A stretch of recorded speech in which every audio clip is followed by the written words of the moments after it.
In today's video, I want to share with you a narration of another great classic of all times called The Science of Getting Rich by Wallace D. Wattles.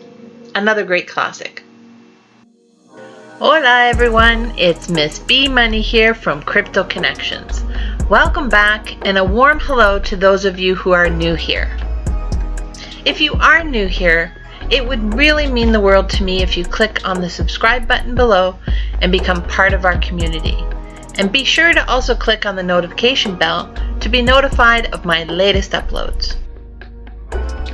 This book is one of those books that families have passed down generation after generation. The pages of this book contains the principles of getting rich and introduces us to the formless stuff that can help you succeed in anything you do. I actually have many friends who have a hard copy of this book that has been passed down to them from their father, where the pages are so worn, weathered, and even some of the paragraphs have been underlined or highlighted as if it had been studied. I look forward to the day where women of this world pass down to their sons and daughters, telling them this is the book that made them rich. I will share one chapter each week for the next 17 weeks. It seems long, but this book has literally been life-changing for so many, and I believe it's worth the wait. Please remember that because the age of this classic, take some of the words lightly. Man can mean woman or man, and God mentioned throughout this video. Just put whatever God means to you, whatever it is you believe in. Now let's get busy and start to learn about this formless stuff. Oh, and before I forget, I have listed the title of each of the videos in the video description box below, so that if over the next few weeks you want to quickly find a chapter and re-review it, it will be easier to do so because of the agenda or the table of contents, let's call it, under the video. Each week, I will add the link to each video as it becomes published so that they're easier to find. Here we go. Have a blessed day, everyone. The Science of Getting Rich by Wallace D. Wattles. Chapter 10. Further Use of the Will. You cannot retain a true and clear vision of wealth if you are constantly turning your attention to opposing pictures, whether they be external or imagery. Do not tell of your past troubles of a financial nature, if you have had them. Do not think of them at all. Do not tell of the poverty of your parents or the hardships of your early life. To do any of these things is to mentally class yourself with the poor for the time being, and it will certainly check the movement of things in your direction. Let the dead bury their dead, as Jesus said. Put poverty and all things that pertain to poverty completely behind you. You have accepted a certain theory of the universe as being correct, and are resting all your hopes of happiness on its being correct. And what can you gain by giving heed to conflicting theories? Do not read religious books which tell you that the world is soon coming to an end, and do not read the writings of muckrakers and pessimistic philosophers who tell you that it is going to the devil. The world is not going to the devil. It is going to God. It is wonderful becoming. True, there may be a good many things in existing conditions which are disagreeable, but what is the use of studying them when they are certainly passing away, and when the study of them only tends to check their passing and keep them with us? Why give time and attention to things which are being removed by evolutionary growth, when you can hasten their removal only by promoting the evolutionary growth as far as your part of it goes?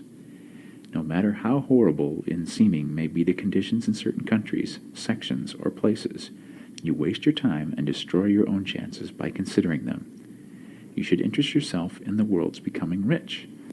Think of the riches the world is coming into, instead of the poverty it is growing out of, and bear in mind that the only way in which you can assist the world in growing rich is by growing rich yourself through the creative method, not the competitive one. Give your attention wholly to riches, ignore poverty. Whenever you think or speak of those who are poor, think and speak of them as those who are becoming rich, as those who are to be congratulated rather than pitied. Then they and others will catch the inspiration and begin to search for the way out. Because I say that you are to give your whole time and mind and thought to riches, it does not follow that you are to be sordid or mean. To become really rich is the noblest aim you can have in life, for it includes everything else. On the competitive plane, the struggle to get rich is a godless scramble for power over other men. But when we come into the creative mind, all this is changed. All that is possible in the way of greatness and soul unfoldment, of service and lofty endeavor, comes by way of getting rich. All is made possible by the use of things. If you lack for physical health, you will find that the attainment of it is conditional on your getting rich. Only those who are emancipated from financial worry and have the means to live a carefree existence and follow hygienic practices can have and retain health. Moral and spiritual greatness is possible only to those who are above the competitive battle for existence, and only those who are becoming rich on the plane of creative thought are free from the degrading influence of competition. If your heart is set on domestic happiness, remember that love flourishes best where there is refinement, a high level of thought, and freedom from corrupting influences. And these are to be found only where riches are attained by the exercise of creative thought, without strife or rivalry. You can aim at nothing so great or noble, I repeat, as to become rich, and you must fix your attention upon your mental pictures of rich, to the exclusion of all that may tend to dim or obscure that vision. You must learn to see the underlying truth in all things. You must see beneath all seemingly wrong conditions the great one life ever moving forward towards fuller expression and more complete happiness. It is the truth that there is no such thing as poverty, that there is only wealth. Some people remain in poverty because they are ignorant of the fact that there is wealth for them, and these can best be taught by showing them the way to affluence in your own person and practice. Others are poor because, while they feel that there is a way out, they are too intellectually indolent to put forth the mental effort necessary to find that way and by travel it. And for these, the very best thing you can do is to arouse their desire by showing them the happiness that comes from being rightly rich. Others still are poor because, while they have some notion of science, they have become so swamped and lost in the maze of metaphysical and occult theories that they do not know which road to take. They try a mixture of many systems and fail in all. For these, again, the very best thing to do is show the right way in your own person and practice. An ounce of doing things is worth a pound of theorizing. The very best thing you can do for the whole world is to make the most of yourself. You can serve God and man in no more effective way than by getting rich. That is, if you get rich by the creative method and not by the competitive one. Another thing. We assert that this book gives in detail the principles of the science of getting rich. And if that is true, you do not need to read any other book upon the subject. This may sound narrow and egotistical, but consider. There is no more scientific method of computation in mathematics than by addition, subtraction, multiplication, and division. No other method is possible. There can be but one shortest distance between 2 points. There is only one way to think scientifically, and that is to think in the way that leads by the most direct and simple route to the goal. No man has yet formulated a briefer or less complex system than the one set forth herein. It has been stripped of all non-essentials. When you commence on this, lay aside all others, put them out of your mind altogether. Read this book every day. Keep it with you. Commit it to memory, and do not think about other systems and theories. If you do, you will begin to have doubts, and to be uncertain and wavering in your thought, and then you will begin to make failures. After you have made good and become rich, you may study other systems as much as you please. But until you are quite sure that you have gained what you want, do not read anything on this line but this book, unless it be the authors mentioned in the preface, and read only the most optimistic comments on the world's news, those in harmony with your picture. Also, postpone your investigations into the occult. Do not dabble in theosophy, spiritualism, or kindred studies. It is very likely that the dead still live and are near, but if they are, let them alone. Mind your own business.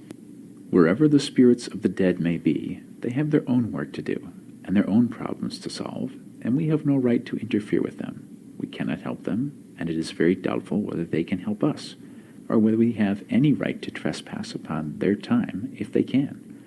Let the dead and the hereafter alone, and solve your own problem. get rich.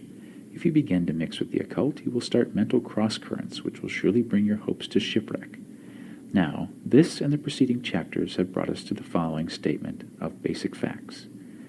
1. There is a thinking stuff from which all things are made, and which, in its original state, permeates, penetrates, and fills the interspaces of the universe. 2.